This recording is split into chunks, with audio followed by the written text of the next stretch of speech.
So it would seem to me that Obama currently is probably about the most delusional he has ever been.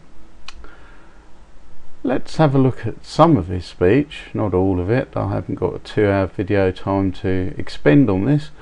Of his, what is basically an anti-ISIS speech, trying to reassure the public he has got a handle on it after saying he didn't have any plans. And this was given on September the 10th in Washington DC. After the usual introductory blurb and reassurance about his highest priority,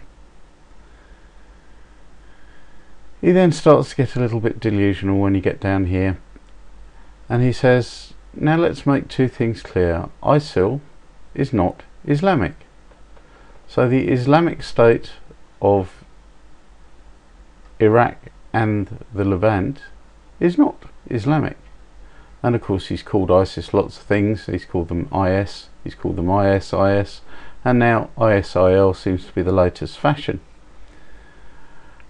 And he seems to say that this is not they're not Islamic. Well, I'm sorry, you don't get much more Islamic than their beliefs, than the things that they're doing. What he means is that they're not a part of the Islam that he recognizes. They are a different sect, a different cult, if you like, of a Muslim religion.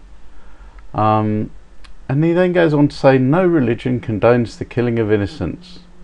Oh, I'm sorry. Has he never heard of the Spanish Inquisition? Many innocent people were, in fact, not just killed, but tortured to death by those inquisitors.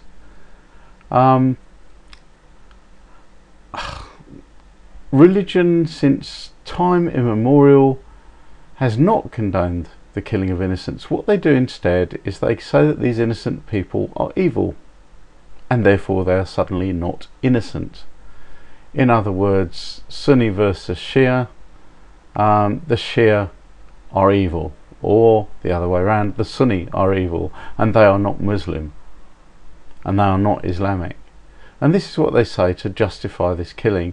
And I would say nearly all religions condone the killing of innocents on that basis.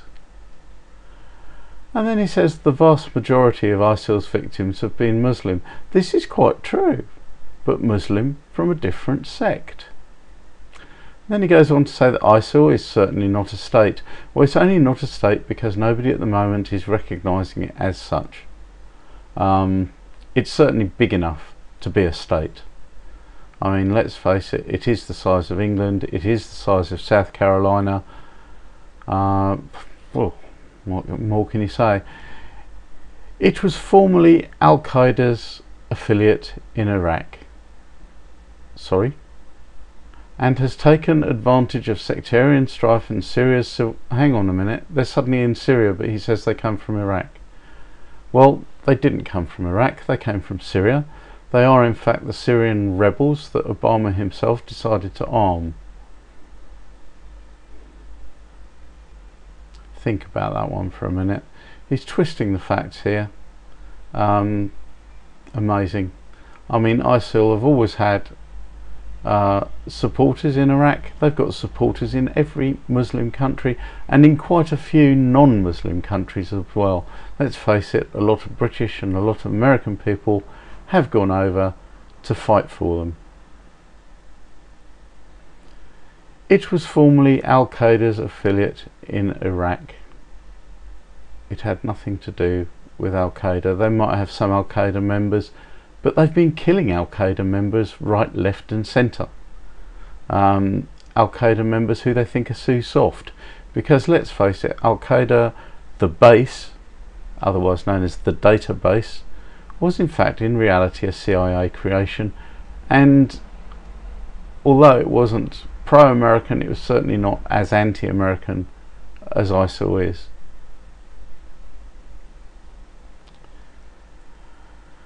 ISIL is a terrorist organisation, pure and no, ISIL is a religious organisation,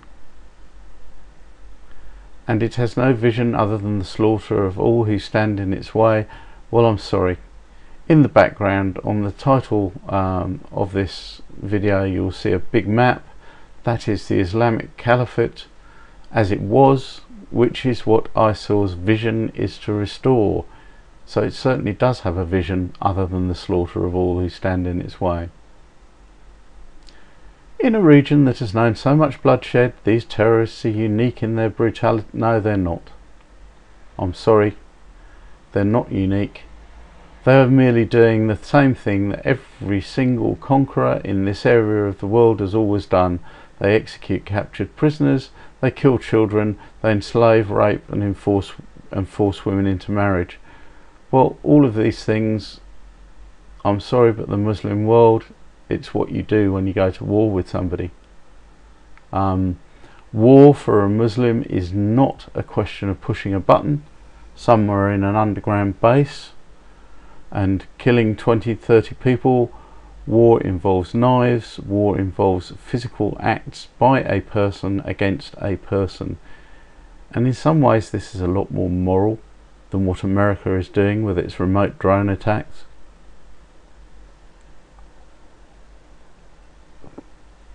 And the speech just goes on about the various threats that there are and aren't. And then he comes to what his plans are. First, we will conduct a systematic campaign of airstrikes against these terrorists, which he's been doing with some success. However, we know that airstrikes alone will not work. Boots on the ground is needed to take the actual ground, not wings in the air. And the other problem with airstrikes is, yes, he's still hitting an awful lot of civilians. These innocents that he's claiming that ISIL slaughter, at least they're present when they do it. He's doing it by pushing a button somewhere in the US.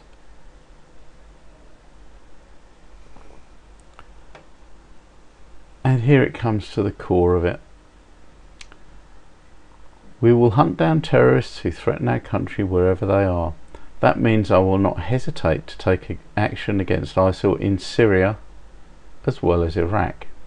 And this is always what he has wanted to do. He wants war in Syria to get rid of Assad, who is a very anti-American president. And he says this is a core principle of my presidency. Well, I think it is, yes. He's always wanted that war. Second, we will increase our support to forces fighting these terrorists on the ground. In June I deployed several blah blah blah blah blah. Right. Now, he will then go to talk about Syria. Across the border in Syria. Now, hang on a minute. We have ramped up our assistance to the Syrian opposition. Well, ISIS or ISIL were the Syrian opposition. So, is he assisting ISIL on one side of the border and he's at war with them in Iraq? Or has he got a new bunch of rebels that he's planning to arm who might very well go off and join ISIL as well?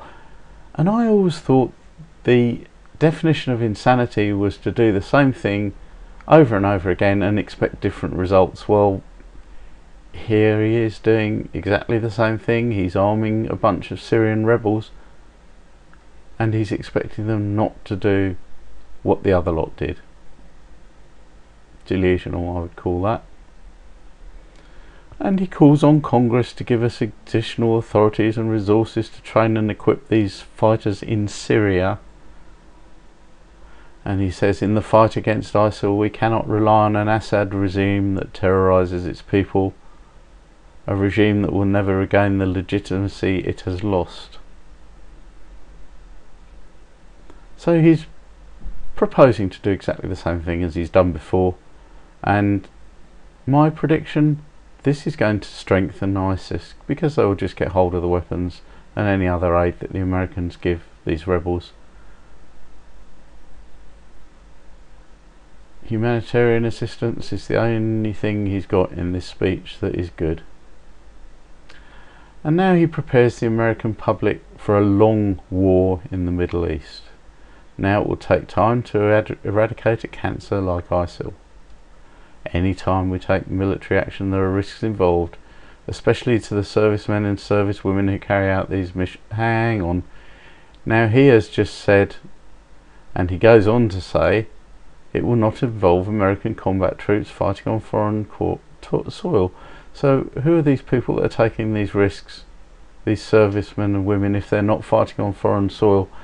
Is he worried about them falling off a ladder somewhere in a base in the US?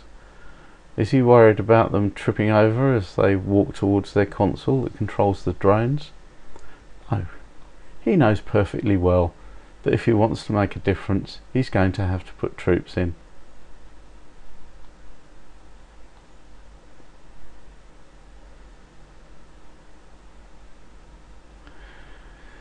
And here's some more delusion. Our technology companies and universities are unmatched. Our manufacturing and auto industries are thriving. Well, I'm sorry. With employment at something like 92 million, I would disagree with all that.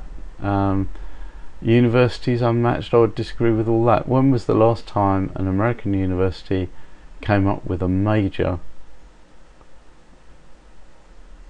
advance? European universities, yes. Japan, yes. China, yes. America, no.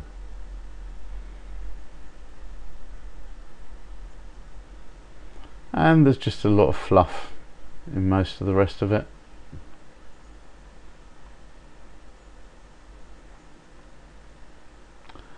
So here's Obama at his most delusional. He doesn't wish to acknowledge the fact that ISIL are in fact Muslims because he himself is a Muslim, and he believed that he could control Muslims, but obviously he cannot, and he doesn't even really know what the heck they are doing. My personal view is the sooner the Americans get rid of this joker and put someone in power who knows what they're doing, the better. Thank you very much. I hope you've enjoyed or found this presentation useful. If you have, please like and subscribe, and of course share it with your friends. Thank you.